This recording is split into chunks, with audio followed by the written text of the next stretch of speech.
The video ended, but the fear didn't. Elena didn't cry this time. She just sat there, breathing, deciding. Adrian Cale didn't promise revenge. He promised something harder, to finish this and walk away. Somewhere in the city, Matteo was still alive, and for the first time, saving him meant choosing peace over power. For all of them. Enjoying the story so far? Whether you're listening while trying to catch some sleep, getting through your chores, or just taking a quiet moment for yourself, we're glad you're here. Take a minute and tell us where you're watching from in the comments, and stay with us for more stories like this. Elena didn't cry after the video ended. She sat on the edge of the sofa, elbows on her knees, hands loosely clasped together like she was afraid they might shake if she let them separate. The penthouse lights were low. The city beyond the glass felt far away, unreal, like something happening to other people. Matteo was alive. The thought didn't bring relief. It brought weight. She breathed in slowly through her nose, out through her mouth. Again. Adrian stood several feet away, giving her space she hadn't asked for but instinctively needed. He hadn't touched her, hadn't spoken. The silence between them felt deliberate, respectful. She broke it. "I'm not leaving." Her voice was steady. That surprised her. Adrian looked up, not sharply, not with relief, just attentive. "I need you to understand something first," she continued, eyes fixed on the floor. "This isn't about you. It's not about whatever this is between us." She lifted her gaze then, meeting his. "This is about my brother." Matteo nodded once. "I know." She exhaled, the tension in her shoulders easing slightly. "If I walk away now, I'll spend the rest of my life wondering if I could have done more. I won't survive that kind of regret." He watched her carefully, like a man listening not just to words but to what lived underneath them. "I'm staying," she repeated, "but on my terms." A microsecond passed, then he said, "Good." Not defensive, not possessive, certain. She frowned slightly. "You're not going to argue?" "No, I'm going to listen." That startled her more than any protest would have. She shifted, grounding herself. "I won't be hidden away, I won't be lied to, and I won't be treated like something fragile you need to lock behind glass." His jaw flexed, not in disagreement, but restraint. "Agreed." She studied his face, searching for hesitation, found none. "And when this is over," she added quietly, "it's over. No more wars, no more running, no more dragging people into things they didn't choose." His gaze held hers, steady and unflinching. One last fight, then done. Her chest tightened. She nodded once. That was the agreement. Adrian had faced enemies who smiled while pulling triggers. This was harder. Elena wasn't asking him to save her. She was choosing to stay and drawing lines while she did it. It forced him into honesty in a way power never had. "You'll have full control," he said. "If you say stop, we stop. If you want out, we're out." She tilted her head slightly. "No conditions?" "One condition," he said. Her shoulders tensed. "You don't go anywhere alone." She considered that. Then, fair. Something in his chest loosened. He moved to the table and pulled up a map, spreading it open, not theatrically, not urgently, just methodical. "This is what I know, and this is what I don't," he pointed. She leaned in, their shoulders nearly touched, not quite. He noticed, so did she. Neither moved. "Matteo's being moved every 48 hours, Adrian continued. "They don't trust one location for long. The people holding him aren't loyal to Voss, they're loyal to money." "And fear," Elena added. "Yes." She absorbed that quietly, eyes narrowing with focus that reminded him painfully of her brother. "You're thinking of offering yourself," she said suddenly. He stilled. "That was an option." "Not anymore," she said. "If you do that, this becomes about your ego instead of my brother." He turned to her slowly. "You think this is ego?" "I think you're used to carrying things alone," Enright replied evenly, "and this time that will get him killed." Silence fell. Then Adrian nodded. "You're right. That admission cost him something. He didn't hide it.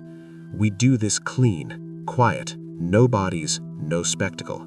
A faint smile touched the corner of his mouth. That was already the plan. She studied him again, more closely now. Not the billionaire, not the threat. The man who had chosen to step back when stepping forward would have found it easier. Her voice softened without her permission. "When did you decide you'd walk away from all this?" He didn't answer immediately. "When I realized winning wasn't the same as surviving," he said finally. She felt that land somewhere deep. Outside, the city lights flickered. Inside, something fragile settled between them. Not romance, not comfort. Trust, temporary, earned moment by moment. She stood. "I need to rest, not sleep, just be still." There's a guest room, no cameras, no monitoring. She paused at the doorway, hand resting briefly on the frame. "Adrian." "Yes?" "If this goes wrong." "I know," he said quietly, "and I won't pretend otherwise." She nodded, accepting the truth instead of promises. Before she left, she added softly, "Thank you for not trying to decide for me." He watched her disappear down the hall, something heavy and resolute settling into place. One last fight, then peace or nothing. Adrian made the calls before dawn. Not because he was rushed, but because this was the hour when decisions were cleanest. No audience, no noise, just consequence. He stood barefoot in the kitchen, city lights dimmed to embers behind the glass, phone pressed to his ear. His voice was calm, too calm for what he was dismantling. "I'm stepping back," he said. Silence answered him. Then disbelief. "You don't step back," the voice on the other end replied. "You step through." Not this time. Adrian ended the call without waiting for agreement. One by one, he did it again. A fixer who specialized in problems that never made headlines. A security chief whose loyalty was purchased in bloodless favors. A politician who owed Adrian more than one quiet miracle. Each call was short, surgical. "I won't be using you. This ends here. I'm done." Microhook. Every call removed a shield, but also removed a weapon. By the sixth call, his chest felt tight, not with fear, but with something heavier. Relief. He hadn't realized how much of his life was built on leverage until he started giving it up. When he finished, he sat at the table, hands flat on the wood, staring at nothing. For the first time in years, there was no one left he could call to make things disappear. That was the point. Elena watched from the hallway, unseen. She hadn't meant to listen. She'd woken early, restless, her body tired but her mind sharp and uneasy. She'd padded down the corridor barefoot and stopped when she heard his voice. She leaned against the wall now, arms folded loosely, listening to him dismantle his own safety net piece by piece. Not dramatically, not angrily, intentionally. She didn't hear names she recognized, but she heard tone, finality, weight. When the calls ended, she waited a moment before stepping forward. He didn't turn when she entered the room. "You're giving up protection," she said quietly. "Yes." "Why?" He exhaled slowly. "Because power escalates violence. I don't want this to become a war." Her brow furrowed. "You're capable of winning one." "I know. That's what makes it dangerous." Microhook. Winning isn't always the goal. It's sometimes the threat. She stepped closer, wrapping her hands around a mug she hadn't realized she'd picked up. "What does this cost you?" she asked. He finally looked at her. Not guarded, not posturing, honest. "It costs me leverage," he said. "Speed, immunity." Her fingers tightened on the mug. "And?" "It costs me people who won't answer my calls again." She absorbed that in silence. "You're doing this because of me," she said. "No." Then, after a pause, "I'm doing it because of him, and because I don't want you paying for my past." Her throat tightened. She hadn't expected that answer. She moved to the counter, setting the mug down carefully, grounding herself. If you give all this up, you're exposed. Yes. And if this goes wrong, it will, he said calmly, in some way. She looked at him then, really looked. The man standing in front of her wasn't armored, he was stripped down to choice and consequence. She felt something unfamiliar settle in her chest. Not fear, respect. Elena didn't argue, didn't try to stop him, didn't soften him with reassurance. That mattered. "You're quiet," he said. "I'm watching. There's a difference." He nodded. She stepped closer, resting her hands lightly on the edge of the table, not touching him, but not distant either. "This is what peace costs you, isn't it?" He didn't answer immediately, because yes, and because he hadn't expected her to see it so clearly. "Peace costs power," he said, "and power is addictive." Her lips curved faintly, not a smile exactly. "Then I guess you're in withdrawal." A breath of something like a laugh left him before he could stop it. Microhook. It startled them both. She noticed. So did he. The moment passed, but it left warmth behind, subtle and dangerous. "I need to know something," she said. "Ask. If this works, if Matteo comes home, what happens to you?" The question landed heavier than any threat. He thought about the penthouse, the reach, the invisible doors that always opened. "I'll live smaller, quieter," he said. She nodded slowly. "That sounds survivable." He studied her face, the steadiness there. "You don't sound afraid of that." "I am," she said honestly, "but I'm more afraid of what happens if we don't change." Silence settled between them, not empty, not tense, aligned. Outside, the city brightened slightly as morning crept in. Adrian pushed the phone away from him, as if distancing himself from what it once represented. "One last fight," he said again. She met his gaze.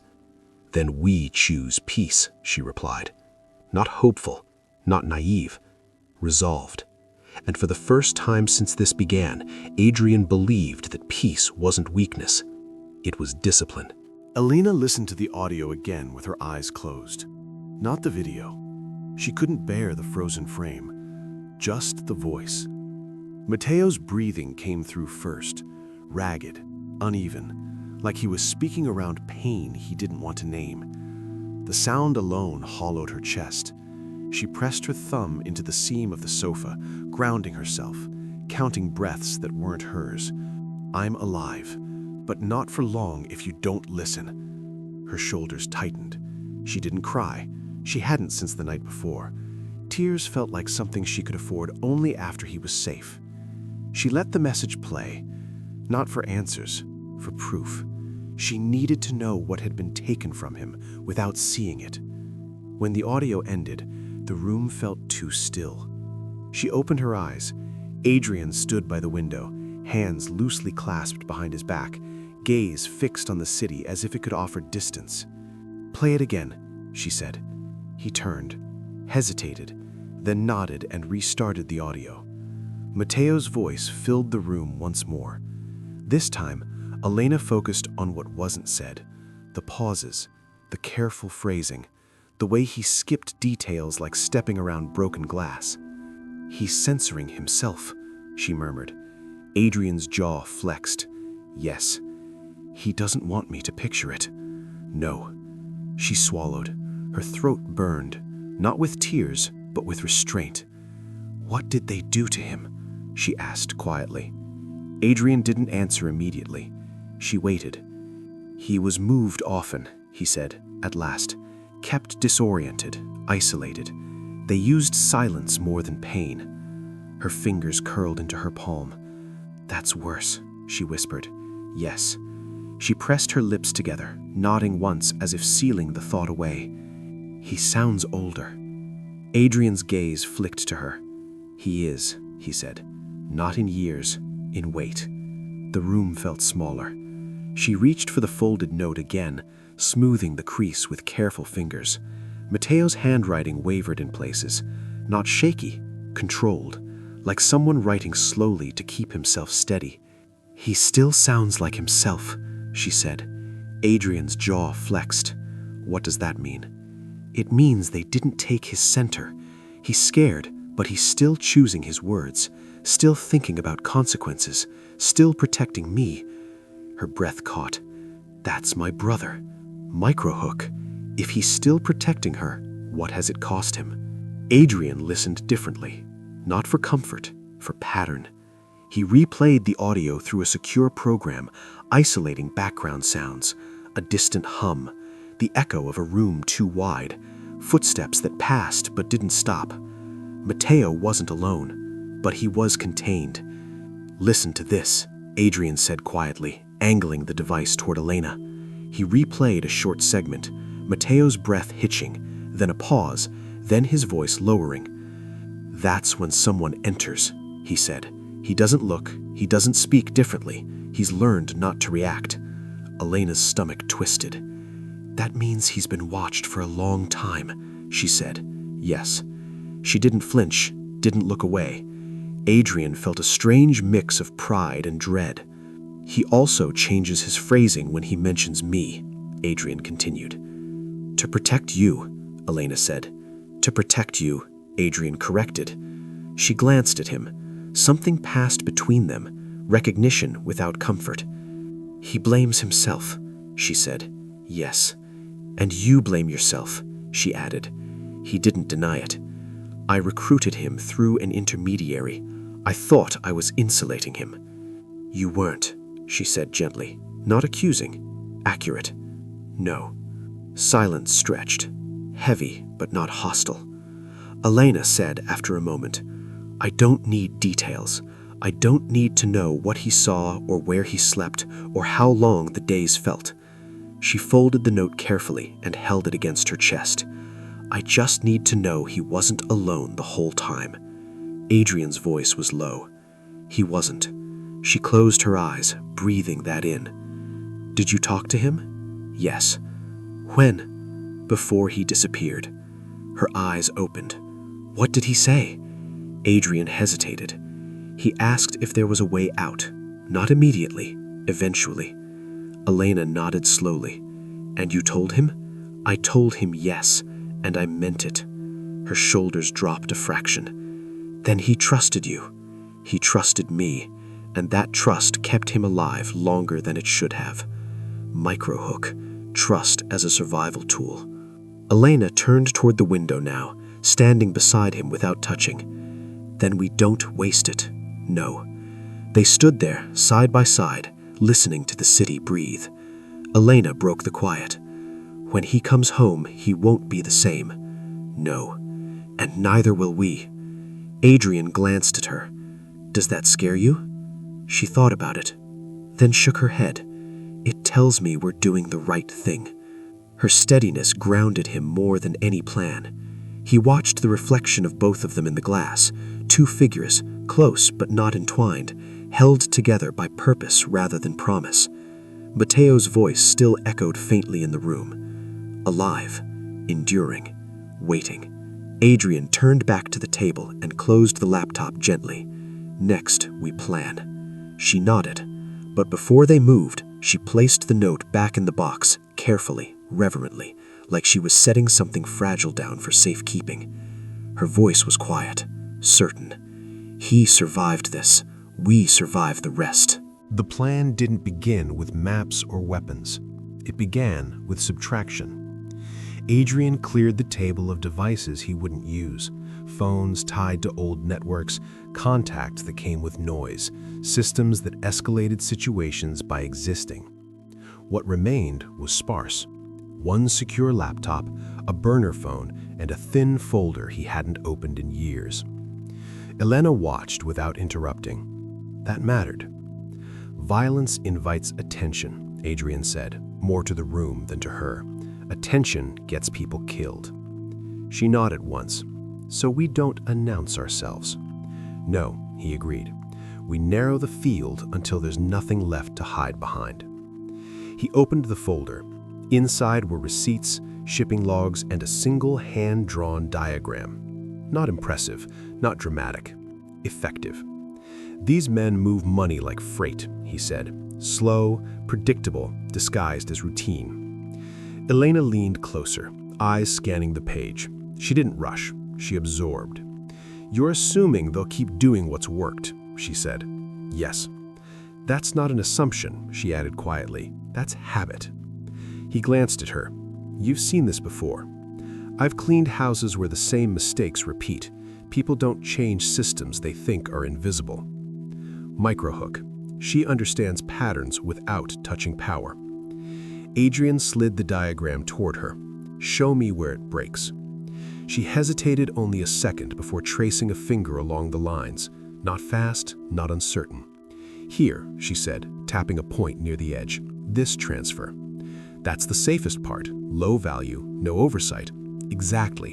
Which means it's handled by people who aren't loyal, just paid." He studied her face. Calm, focused, no fear. "You're saying we approach the edges, not the center. I'm saying the center protects itself. The edges don't." Adrian leaned back slightly, reassessing. The plan shifted, not because it was wrong, but because it could be better. "Non-confrontational," he said. "Indirect.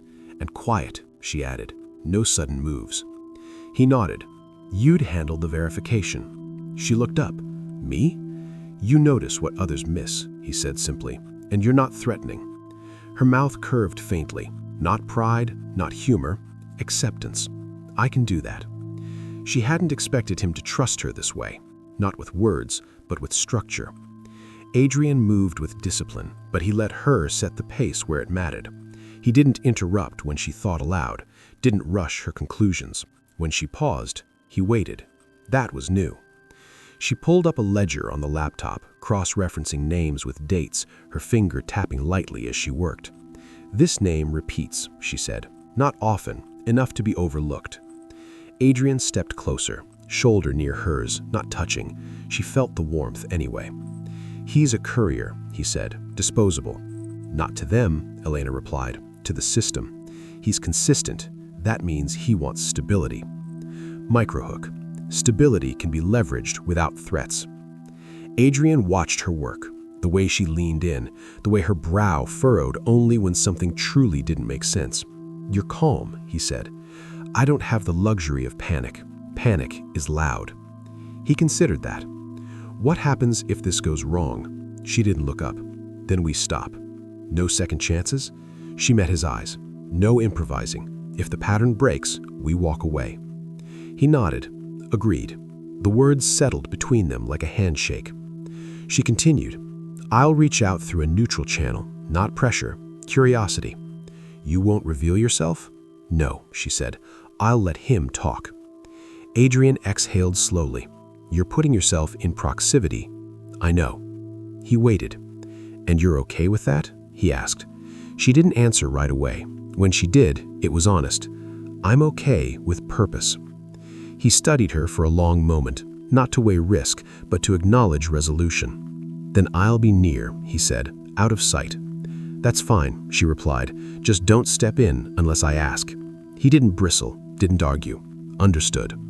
The plan took shape quietly. No raised voices, no dramatic gestures, just alignment.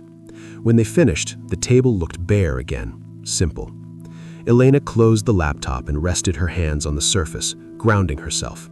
"This won't be fast," she said. "It doesn't need to be," Adrian replied. "It needs to be right." She nodded. A pause followed, comfortable, unforced.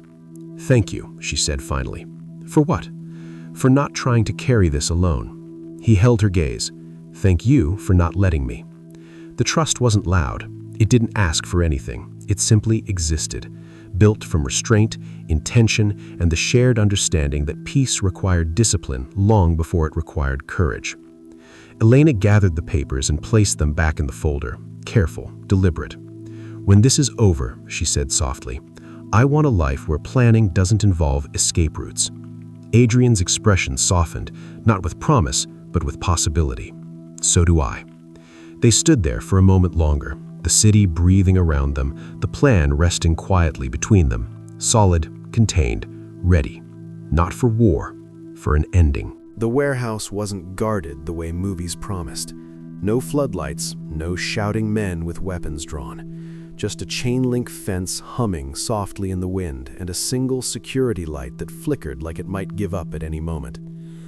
Adrian watched from the car, engine off, breath steady. This was the edge Elena had found, the place no one worried about because nothing important was supposed to be here. He checked his watch. 2 minutes. "Elena," he murmured, barely moving his lips. "I'm here," she replied through the earpiece. Her voice was calm, too calm. He trusted it anyway. She stood across the lot, hood up, posture unremarkable, a woman waiting for a ride, a woman who didn't matter. That was the point. A side door opened. A man stepped out, cigarette glowing briefly in the dark. Elena shifted her weight. Now. She didn't rush. Rushing made people notice. She walked toward the man with the cigarette like she was tired and annoyed, not afraid. Her hands stayed visible. Her pace stayed even. "Excuse me," she said softly, keeping her eyes low. "Is this where deliveries go?" The man frowned. "What?" "The address I got was wrong," she continued, holding up her phone. "I just need to know where to leave this." She didn't lie about the confusion. She just redirected it. The man glanced at the phone, at her face, at the empty lot. "Wrong place," he said. "Go." "Okay," she replied immediately, too quickly, then caught herself, slowed. As she turned away, she let the phone slip from her hand. It hit the ground with a dull clatter. "Sorry," she muttered, bending to retrieve it. When she straightened, she met his eyes for half a second longer than necessary. Not pleading, observing. She saw the keycard clipped to his belt, the habit of touching it before he spoke, the way he glanced back toward the building as if checking whether anyone was watching. She walked away.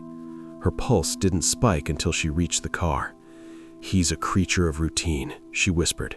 "He checks the door every 40 seconds. Adrian's voice came immediately. "That's enough." She exhaled. "He's not loyal." "I know."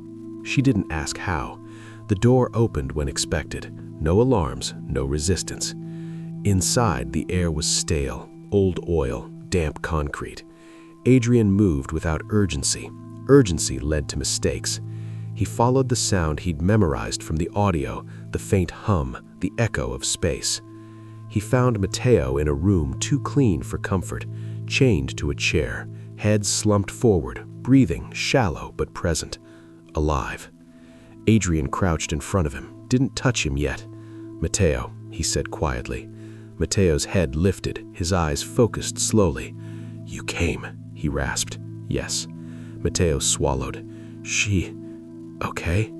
Adrian nodded. "She's here." A breath left Matteo that sounded like relief more than pain. Footsteps echoed behind them. Adrian turned. The man from the cigarette stood in the doorway, gun raised, but his hand shook. "This isn't your problem," Adrian said calmly. "Walk away." The man laughed nervously. "You think I can?" "Yes, because if you don't, you'll live with what happens next." The man's gaze flicked to Matteo, to Adrian's eyes. Something in Adrian's stillness broke his resolve. The gun lowered. "Take him and go," the man muttered. "I don't get paid enough." He stepped aside. Adrian didn't move until the man was gone. He unlocked the chain, steady hands working quickly. Matteo sagged forward. "I've got you," Adrian said. Matteo nodded weakly. "Didn't think you would." "I said I would." She saw them emerge slowly. No rush, no shouting, just two figures moving carefully toward the car. Elena ran only when she recognized Matteo's face. Her breath left her in a sob she couldn't stop. "Matteo!" He lifted his head at the sound of her voice. "Elena," he whispered.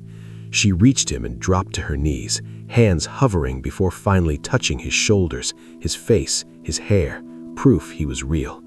"You're here," she said. "You're here." He smiled faintly. "Told you I wasn't done yet." She laughed through tears, pressing her forehead to his. Behind them, Adrian stood still, watching. Another man appeared at the edge of the lot, Raphael's runner, gun visible, eyes cold. Adrian stepped forward, blocking Elena without touching her. The man raised the gun. Adrian didn't. "This ends tonight. Walk away." You could end it now, the man replied. No witnesses. Adrian held his gaze. No, he said. That's how it keeps going. The man hesitated. Then he turned and disappeared into the dark. Elena looked up at Adrian, breath shaking. You let him go. Yes. Why?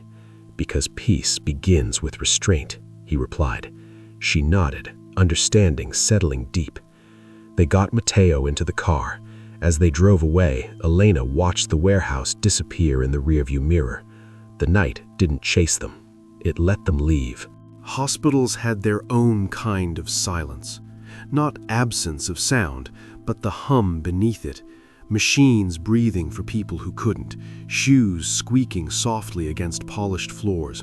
Voices lowered out of respect rather than fear. Elena sat in the plastic chair beside Matteo's bed, her spine straight, her hands folded neatly in her lap. She hadn't moved in over an hour.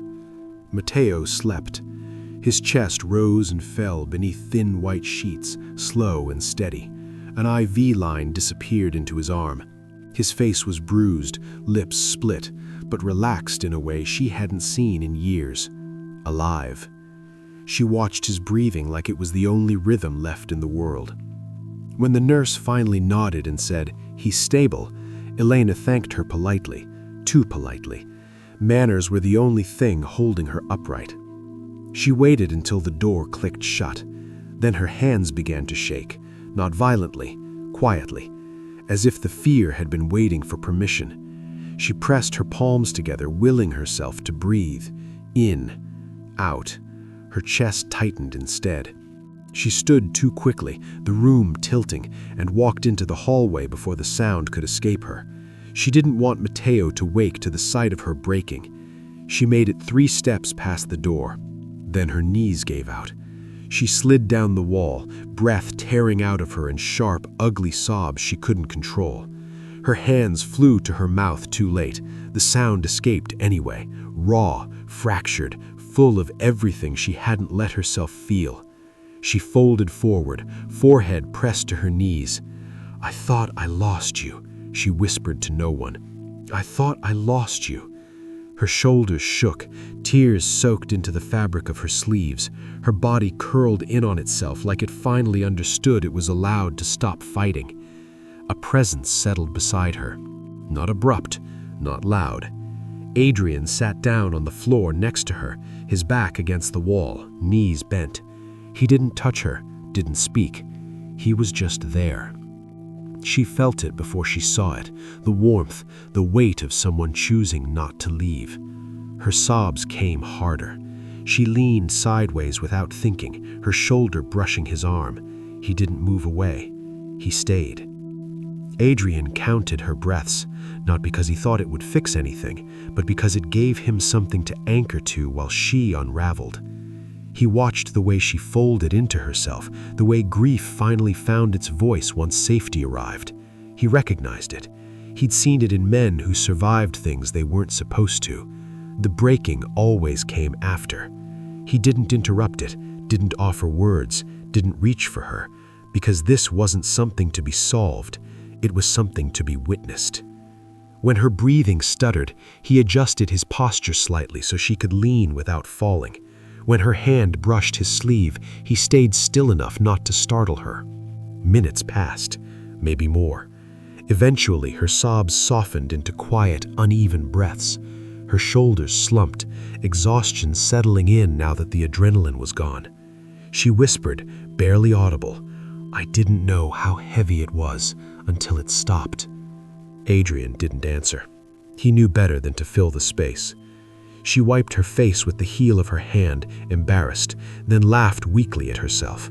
"I sound ridiculous." "You don't," he said simply. That was all. She inhaled shakily and sat up a little straighter, eyes red, lashes wet. She didn't look at him yet. "Is he really okay?" she asked quietly. "Yes," Adrian replied. "He's stable. He'll heal." She nodded, absorbing the words slowly, like they needed time to settle into truth. "I don't know who I am without the fear," she admitted. He turned his head slightly, but kept his voice low. "You'll find out. not all at once. She glanced at him then, searching his face for something. "Why are you still here?" she asked quietly. He met her gaze. No armor, no performance. Because leaving would be wrong. She nodded. That answer was enough. They sat in silence again, hospital lights dimming as night deepened. Somewhere down the hall, a monitor beeped softly. A nurse laughed under her breath. Life continued. Eventually, Elena stood. She offered him a hand, not dramatic, not urgent. He took it and rose smoothly. "Thank you," she said, "for staying." He didn't respond with humility or deflection. He just inclined his head once. They returned to Matteo's room together. Elena took the chair again. Adrian stood near the window, arms loosely folded, a quiet sentinel. He watched Matteo breathe, watched Elena watch him. This was what healing looked like. Not speeches, not promises. Presence, time, the slow, careful stitching together of what had been torn. Elena rested her hand on the edge of the bed, fingertips brushing Matteo's blanket. For the first time in years, she didn't feel like she was holding her breath.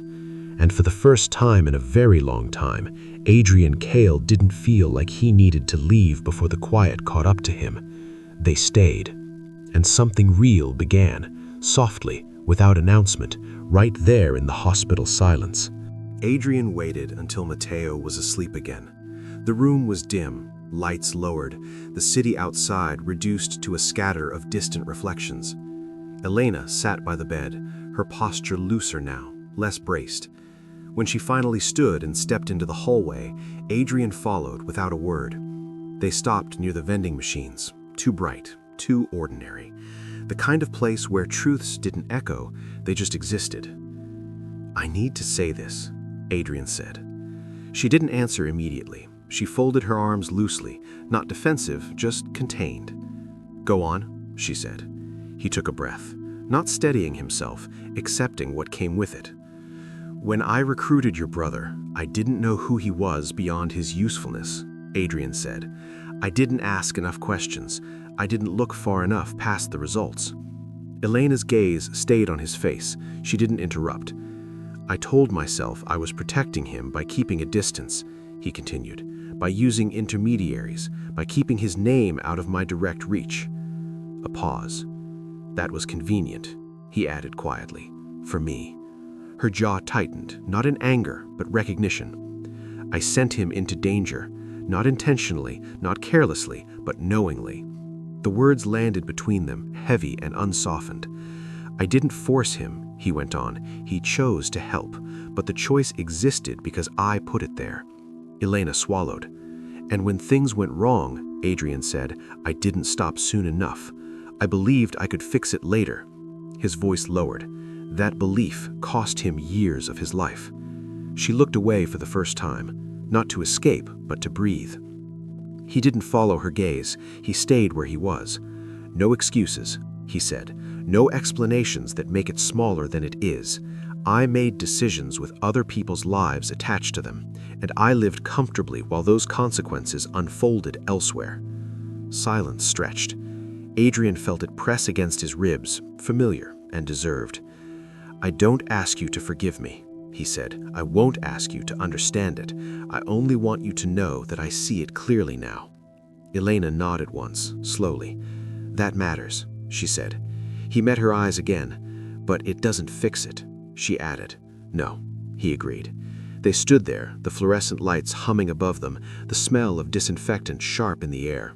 This wasn't confession as absolution. This was confession as responsibility. Elena listened without bracing herself. That surprised her. She had expected anger to rise, or grief, or the old instinct to defend her brother's choices. Instead, what she felt was something quieter and heavier. Clarity. Adrian wasn't asking her to carry his guilt. He was holding it himself. That mattered. "You're right," she said softly. "It doesn't fix it." He didn't flinch. But pretending it didn't happen wouldn't fix it either. She shifted her weight, grounding herself against the cold tile beneath her shoes. "I spent years angry at shadows, at systems, at people I couldn't see. I told myself it was safer not to know. She looked at him now. Knowing is harder. Yes, but it's also honest, she added. Her throat tightened, not with tears, but with restraint. I don't forgive you, she plainly said. He nodded once, accepted it. Not yet, maybe not ever in the way people expect. His gaze stayed steady. That's fair. She studied his face, the absence of defense, the lack of urgency. You're not trying to make this right, she said slowly. You're trying to make it true. Something shifted in his expression. Relief, maybe, or simply recognition. I can live with the truth, he said, even when it costs me. She exhaled, the sound soft. That's new, she said. Yes. They stood in silence again, not strained, just full. Elena glanced down the hall toward Matteo's room. He's alive, she said, and that's because you didn't walk away when it got ugly. Adrian didn't claim credit. She continued, that doesn't erase what happened, but it does mean something. She turned back to him, eyes clear. I don't need apologies every day. I need consistency, accountability, time. You'll have all of it, he replied, not as a promise, as a statement of intent. Elena nodded once. That's all I can accept right now. He respected that boundary by not stepping closer. They walked back toward the room together, their pace unhurried. At the door, Elena paused. I'm still here, she said, not as reassurance, but as a fact. Adrian inclined his head. So am I. They entered the room quietly. Matteo slept on. The past didn't disappear, but it no longer owned the room. It sat between them, acknowledged, contained, and finally faced. Healing didn't announce itself. It arrived quietly, in moments Elena almost missed. In the meantime, Matteo began sleeping through the night without waking in a sweat. In the way his hands stopped shaking when he held a cup of water. In the way laughter returned, not fully, not easily, but tentatively, like something testing whether it was welcome. Time softened the hospital room. The beeping machines disappeared first, then the IV stand, then the smell of antiseptic faded into something neutral and ordinary. Matteo moved from bed to chair, from chair to hallway, from hallway to outside. Each step felt monumental.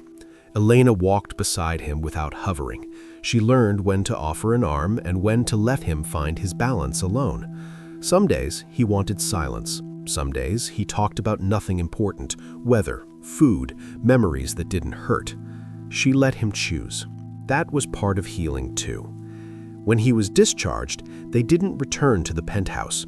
Elena chose a small, quiet apartment near the hospital. Nothing fancy, nothing temporary, a place with light in the mornings and enough space to breathe without feeling watched. She slept there the first night without checking the locks twice. That mattered. Adrian visited, not every day, not intrusively. He respected the rhythm she was building. When he did come, he brought groceries instead of answers, tools instead of solutions.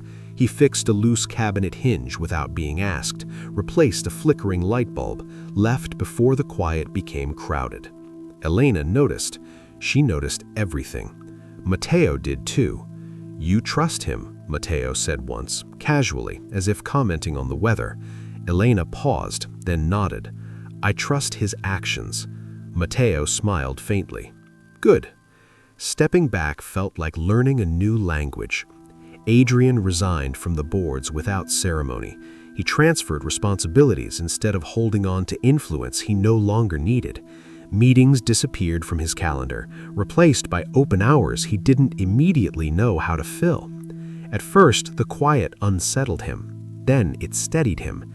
He stopped carrying 2 phones, then 1. He dismissed security layers he no longer wanted, not recklessly, but intentionally. The world didn't collapse without his constant attention. That surprised him. He spent mornings walking instead of strategizing, afternoons reading files he'd once delegated, evenings without an agenda. And in the spaces he cleared, something unfamiliar began to take shape. Peace wasn't empty, it was disciplined. He didn't abandon responsibility, he refined it. When he visited Elena's apartment, he stayed in the doorway until invited in. He listened more than he spoke. When Matteo asked questions, Adrian answered honestly, without turning the answers into lessons. "I made mistakes. I'm trying not to repeat them." Matteo nodded. "That's enough for now." That phrase stayed with Adrian. Enough for now. It applied to everything. Elena returned to work slowly. Not housekeeping, not yet. She took a position at a small administrative office near the apartment. Regular hours, predictable tasks, no emergencies, no nights that blurred into mornings. Stability felt strange at first, almost undeserved, but she grew into it. She cooked dinner most nights. Matteo helped when he could. Some evenings they ate in silence, comfortable in the shared quiet. Other nights they talked until the food went cold. Adrian never inserted himself into those moments. When he joined them, it was because he'd been invited. He sat at the table without claiming the head. He washed dishes afterwards without making it a gesture. Elena watched the way Matteo relaxed around him. The guarded tension eased, trust rebuilt, not automatically, but steadily. One evening, as the sun dipped low and the apartment filled with soft amber light, Elena stood by the window and realized something simple and profound. She wasn't afraid to fall asleep anymore. That truth settled deep in her bones. Adrian noticed the shift before Elena named it. The way she moved through rooms without scanning exits, the way she leaned into stillness instead of bracing against it, the way her breath deepened when nothing demanded her attention. He didn't comment. Healing wasn't something to be pointed out. It was something to protect. He spent more time alone now, not isolated, but intentional. The man had thrived on chaos. The man he was becoming required clarity. When Elena asked him once if he missed the world he'd stepped away from, he didn't answer immediately. "I miss certainty," he said eventually, "but I don't miss the cost." She nodded, understanding the difference. They walked together sometimes, no agenda, no destination, just movement. One afternoon she stopped abruptly, watching Matteo ahead of them, laughing quietly at something on his phone. "She's lighter," she said. Adrian watched too. "Yes." She turned to him. "So am I." The statement wasn't an invitation, it was an observation, and it felt complete. Time continued, not dramatically, gently. Matteo healed, Elena settled, Adrian stepped fully into a life that didn't demand constant defense. They didn't define what they were becoming, they allowed it to take shape naturally. And that, Elena realized, is what healing actually looked like. Not fireworks, not declarations, just days that no longer hurt to live inside. Dinner wasn't special. That was the point. Elena stood at the small kitchen counter, stirring a pot that smelled faintly of garlic and tomatoes, the window cracked open just enough to let the evening air drift in. Matteo sat at the table, sleeves rolled up, carefully slicing bread as it mattered. Adrian leaned against the doorway, jacket draped over the back of a chair he hadn't claimed. No one rushed, no one checked a phone. The clock ticked softly on the wall, unimportant. Elena plated the food without ceremony, simple pasta, salad, bread still warm from the oven. She set the plates down, then hesitated for a half-second before sitting. Matteo grinned. "You cooked?" "I always cook," she said. "You burn sometimes," he corrected lightly. She rolled her eyes. "Eat." They did. Forks scraped gently against plates. Matteo hummed under his breath, a habit from childhood she hadn't heard in years. Adrian ate quietly, unhurried, watching without watching. Halfway through the meal, Matteo said, "This is good." Elena glanced up. "It's tomatoes and salt." "It's still good." She smiled despite herself. Something loosened in her chest. They talked about ordinary things, Matteo's physical therapy, a neighbor who played music too loudly, a movie Elena half-watched the night before and couldn't remember the ending of. Adrian contributed occasionally, short comments, dry observations, nothing that took up too much space. When Matteo laughed, actually laughed, head tipped back, sound unguarded, Elena froze for a moment, fork suspended in midair. The sound hit her like a memory she hadn't realized she'd been mourning. She looked away, swallowing. Matteo noticed. "You okay?" he asked. "Yes," she said quickly, then corrected herself. Yes, I am." She was. Adrian recognized the moment Elena stopped bracing. It wasn't dramatic. It was a breath she didn't hold. She moved differently now, no longer calculating the edges of rooms, no longer preparing for interruption. When she laughed, it wasn't cautious. When she went quiet, it wasn't fear. It was comfort. He hadn't earned all of it, but he hadn't disrupted it either. After dinner, Matteo carried his plate to the sink without being asked. Adrian followed, taking the others. Elena watched them from the table, arms folded loosely, an expression on her face Adrian couldn't name. Not gratitude, not relief, something steadier. Matteo rinsed dishes. Adrian dried. Their movements were awkward but functional. No hierarchy, no tension. Matteo glanced at Adrian once. "You don't dry properly." Adrian paused. "I'm open to instruction." Elena laughed, soft, surprised. Matteo smirked. "Start by not holding it like it's going to attack you." Adrian adjusted his grip. "Better?" "Marginally." Elena laughed again. The sound settled into the room like something that belonged there. Later, Matteo retreated to his room, claiming exhaustion without apology. Elena wiped the counter slowly, not because it needed it, but because the movement grounded her. Adrian stood by the window, looking out at the quiet street below, not watching for threats, just watching. She joined him. They stood side by side without touching. "I didn't plan this," she said suddenly. He turned slightly. "What part?" "Any of it. Not staying, not trusting, not this." He nodded. "Neither did I." Silence followed, not uncomfortable. She leaned her shoulder lightly against the wall. "I don't know what this is," she said, gesturing vaguely between them. "I'm not asking you to name it," Adrian replied. She exhaled, relieved. "But I know what it isn't," she continued. "It's not chaos, it's not fear, and it's not something I'm running from." He absorbed that. "I care about you," she said, plain, undecorated. He didn't smile, he didn't reach for her. He said, "I know." She looked at him surprised, not offended. "And I care about you," he added, "without needing anything from you." The words landed gently. She nodded once. That was enough. She stepped away first, heading toward the couch, curling into the corner with a book she didn't open. Adrian took the armchair across from her, posture relaxed. They didn't fill the space with conversation. They let it exist. At some point, Elena realized she was tired, not the bone-deep exhaustion she'd lived with for years, but the ordinary tiredness that came after a full day. She closed her eyes for a moment. When she opened them, Adrian was still there, not guarding, not looming, just present.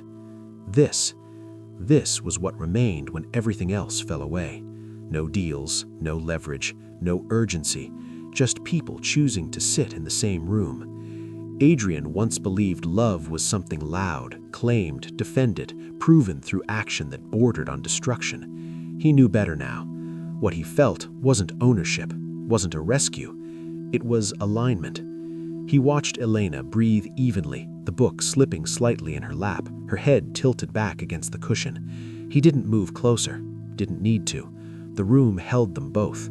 Tomorrow would come, with choices, with work, with healing still unfinished. But tonight didn't ask for anything. And that was the quiet miracle of it. The house was small. 2 bedrooms, 1 bathroom with a window that let the morning in, a kitchen that warmed quickly when the sun reached it. Elena noticed these things the first night they moved in, not with scrutiny, but with relief. No echoing halls, no glass walls that reflected fear back at her after dark. No corners that felt watched. Matteo took the room at the back, the one that faced the garden. He liked waking to birds, said it helped him remember where he was. Elena let him choose everything inside it, bedspread, lamp, even the crooked little desk he insisted on keeping. She slept the first night without checking the door twice. That was new. She woke to the sound of dishes clinking softly and the smell of coffee drifting down the hall. For a split second, her body braced out of habit, then relaxed when nothing followed the sound but calm. She padded into the kitchen barefoot. Adrian stood at the counter, sleeves rolled, reading something on his phone that wasn't urgent enough to claim his full attention. He looked up when he heard her. "Morning," he said. No weight behind it, no expectation. "Morning," she replied. Matteo was already seated at the table, spoon tapping against his mug. "You sleep?" he asked. "Yes," she said simply. He smiled, not big, not careful, just pleased. She poured herself coffee and sat, wrapping both hands around the mug. The quiet held, not fragile, not tentative, earned. Adrian had learned the house by heart, the way the floorboard near the hallway creaked if stepped on too quickly, the way the light shifted across the living room in the late afternoon, the way Elena's footsteps sounded was different when she was relaxed. He hadn't brought much with him, no art, no trophies, no reminders of the man he'd been, just clothes, books, and the habit of waking early. He stayed because he was asked to, not because he assumed. That distinction mattered. Matteo moved through the house slowly, deliberately, like someone relearning his place in the world. Adrian didn't rush him, didn't hover. When Matteo needed help, he asked. When he didn't, Adrian stayed out of the way. Presence, not protection. Elena watched all of it. She didn't comment. She noticed. That mattered too. Later that morning, Adrian fixed the loose latch on the back gate. He didn't announce it. Elena noticed when it closed properly afterward and nodded once. Approval without ceremony. They ate lunch outside. Nothing special. Sandwiches, fruit. Matteo talked about a class he wanted to take, something with structure but no pressure. Adrian listened. Not with strategy, with interest. The afternoons were her favorite. The house grew quiet without becoming empty. Sunlight settled into the rooms and stayed. Elena learned where it fell and adjusted her days around it without thinking. She lay down to rest without fear creeping in. No images followed her into sleep. No memories waited in the dark. The first time she realized she'd slept through the night again, she cried. Not from pain, but from disbelief. She didn't wake Adrian. She didn't need to. He was there when she opened her eyes. In the kitchen, in the house, in the life they were building without naming it. One evening, she stood in the doorway of Matteo's room and watched him read, legs stretched out, posture easy. She didn't interrupt. She turned away quietly. In the living room, Adrian sat with a book he wasn't really reading. "He's getting stronger," she said. "Yes," Adrian replied. She hesitated, then sat beside him, not close enough to touch, not distant either. "This feels real," she said softly. He closed the book. "It is." She leaned back, resting her head against the couch. "I used to think peace would feel louder," she admitted, "like something I'd notice immediately." He considered that. Peace usually feels like nothing demanding you anymore. She smiled faintly. Adrian no longer counted exits. He no longer memorized patterns of movement outside the house. He didn't wake in the night expecting consequences. The man he'd been would have called this complacency. The man he was now recognized it as trust. He watched Elena move through the space with ease, how she left her shoes by the door without lining them up, how she let the sink stay half full until morning, how she slept curled on her side without bracing. He hadn't earned all of that, but he hadn't broken it either. That mattered more. One night, as the house settled into silence, Adrian stood in the hallway and listened. Matteo is breathing softly behind one door. Elena is sleeping behind the other. No alarms, no threats, just life continuing. He leaned his shoulder briefly against the wall, letting the moment register fully. Then he turned off the light and went to bed. Elena dreamed of nothing. When she woke, it was morning. Sunlight filtered through the curtains, warm and steady. Her body felt heavy in the good way, the way it did when it trusted rest. She lay still for a moment, listening. No urgency, no fear. Just the house breathing around her. She got up, made coffee, and stood by the window. Adrian was outside, watering the small patch of green Matteo had claimed as a garden.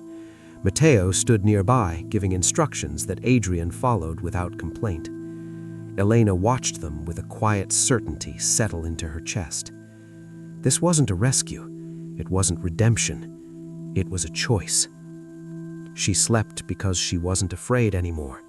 He stayed because he no longer needed to run. Matteo lived because he had been brought home. And that was enough. Not everything broken needs to be rebuilt. Some things just need to be held. Hey you, my fellow story family. Thank you for staying with us till the very end. We'd love to hear how this story made you feel. Would you have done anything differently? What did it teach you? If this story mirrors a season of your own life, feel free to share it with us in the comments. Stay close to this channel for more stories that speak of strength, love, and hope.